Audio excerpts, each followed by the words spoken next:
No momento em que o voluntário está iniciando o seu processo na minha organização, é preciso que ele tenha ciência de alguns documentos necessários para a sua formalização dentro da minha organização. O primeiro documento, o básico, importantíssimo, porque ele é regido por lei, né? Lei 9.608, que é a Lei do Voluntariado, é o termo de voluntariado. Este documento precisa ter ciência, ter os dados pessoais do voluntário, ele precisa ter ciência da Lei 9.608, portanto, ela deve ser apresentada neste momento ao voluntário. Ele precisa também ter ciência do regimento interno da minha organização, o código de ética, porque ali eu vou apresentar a ele a cultura da minha organização, os valores e os procedimentos, os processos que os voluntários, em geral, adotam dentro da minha organização. 2 documentos que, a partir de agora, nós precisamos utilizar é a ciência da política de uso de dados, com relação à LGPD. E também a política de diversidade e inclusão. Esse é um novo documento que precisa ser trabalhado com muito carinho, com muito respeito, para que trabalhemos juntos e evitemos conflitos posteriores. Um formulário, uma ferramenta que vai me ajudar muito no encaminhamento desse voluntário é a ficha de trabalho, ficha de presença. Então, esse documento vai ficar ou dentro da minha organização, dentro da minha coordenação, ou com ele, e ele vai me apresentar posteriormente. É o documento onde eu controlo o dia e o horário de atuação dele dentro da minha organização. Vamos reprisar, então? Termo de voluntariado, ficha de presença, adesão ao regimento interno ou código de ética, ciência, né? Ciência da Lei 9.608, ciência da política de uso de dados da minha organização, ciência da política de diversidade e inclusão da minha organização. Certinho?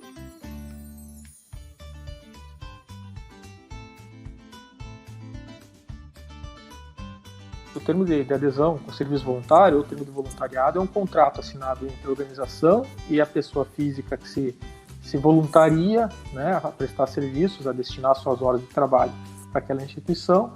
Então, sendo um contrato entre as partes, ele deve ser redigido de acordo com a realidade fática, né? Ou seja, quem são as pessoas, primeiro, que estão se relacionando, a organização e a pessoa física que vai prestar o serviço voluntário, para que serve aquela relação, qual é o objeto do serviço voluntário, isso é muito importante, e a gente sempre recomenda que seja específico, né? Então, se a pessoa se prontifica a ser voluntária num evento específico da organização, né, fazer um trabalho de recepção, de entregar panfletos num evento específico, o termo de voluntariado vai ser específico em relação àquele evento.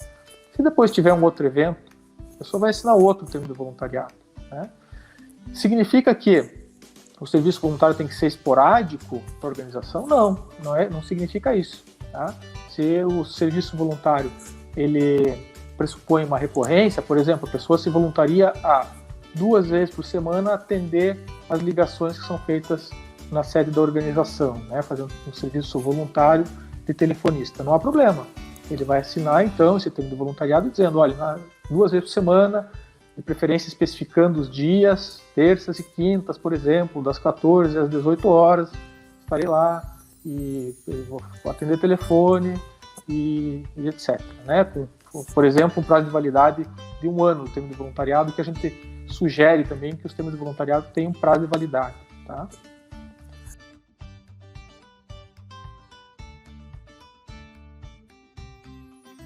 Existe aí um risco trabalhista. É claro, se for uma vez só, o risco é infinitamente pequeno, né? Agora, se isso se repete, está descoberto da legislação e pode gerar um passivo trabalhista.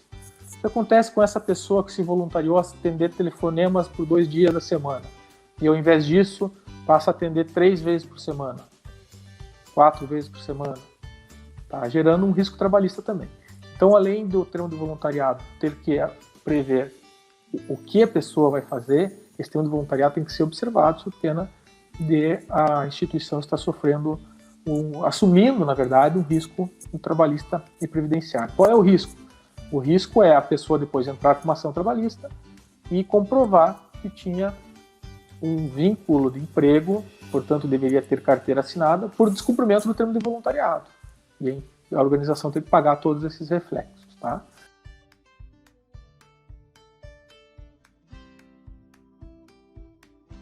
Então, basicamente, o termo de voluntariado, que é um termo que não é complexo, mas tem que ter muito cuidado com ele é um termo que vai descrever quem são as pessoas que estão contratando e qual é o objeto desse termo em relação à frequência, carga de trabalho. A gente, claro, não recomenda, embora a lei não proíba, a gente não recomenda serviços voluntários feitos cotidianamente, 8 horas por dia, por exemplo, né? Por quê? Porque não é da essência do serviço voluntário a pessoa se dedicar 8 horas por dia, todo dia, àquele serviço. Claro, há situações específicas em que isso se justifica, mas a gente não recomenda que isso aconteça como praxe nas organizações. Isso dificulta, inclusive, uma eventual defesa trabalhista que seja necessária, porque caracteriza essa recorrência da atividade cotidiana, né?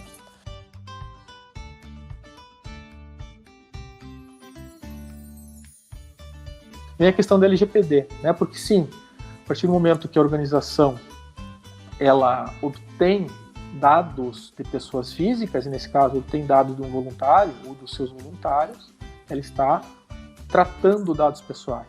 E a LGPD, Lei Geral de Proteção de Dados, protege justamente todo e qualquer dado pessoal, todo e qualquer dado de pessoa física.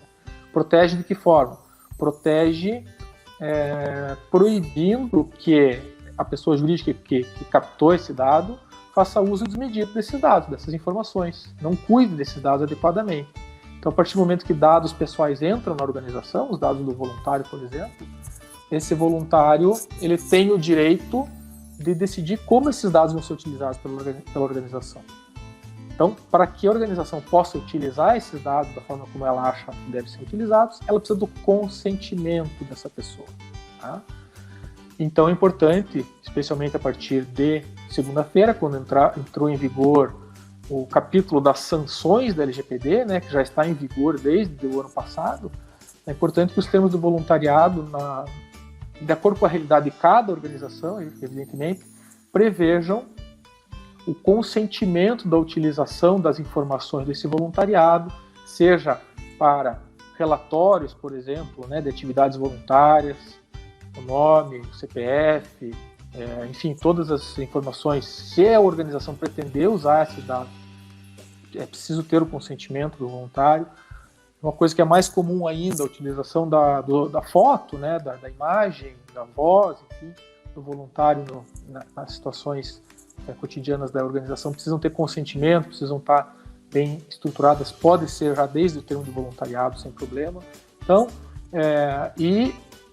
para além desse consentimento, a organização vai ter que ter cuidado com o armazenamento desses dados, tá? Porque esses dados não podem ficar armazenados sem nenhum motivo na organização. Por exemplo, quando encerra a atividade voluntária. Vamos imaginar aquele exemplo que eu dei. A pessoa se voluntaria a participar de um evento, firma um termo de voluntariado com todas as suas informações pessoais, seus dados pessoais. A partir do momento que encerrou o evento, salvo-se o termo de voluntariado prevê uma especificação da utilização daquelas informações pela organização, aqueles dados não são mais úteis para a organização. Eles têm que ser excluídos da base de dados da organização. Então, encerrou o evento, das duas uma. Ou a organização exclui da sua base de dados esses dados e informa o voluntário dessa exclusão, ou ela vai ter que ter um termo de voluntariado previamente assinado, consentindo pela permanência desses dados para quais fins sejam. Fins de cadastro, fins de divulgação, fins de mailing list, o que quer que seja. Então tem que ter uma administração agora, para além da atividade voluntária, também dos dados desses voluntários, né? Fazendo uma boa seleção, fazendo uma boa gestão, o serviço voluntário vai valer a pena para todo mundo e não vai gerar os riscos de um contrato que não seja cumprido, tampouco os riscos trabalhistas e previdenciários.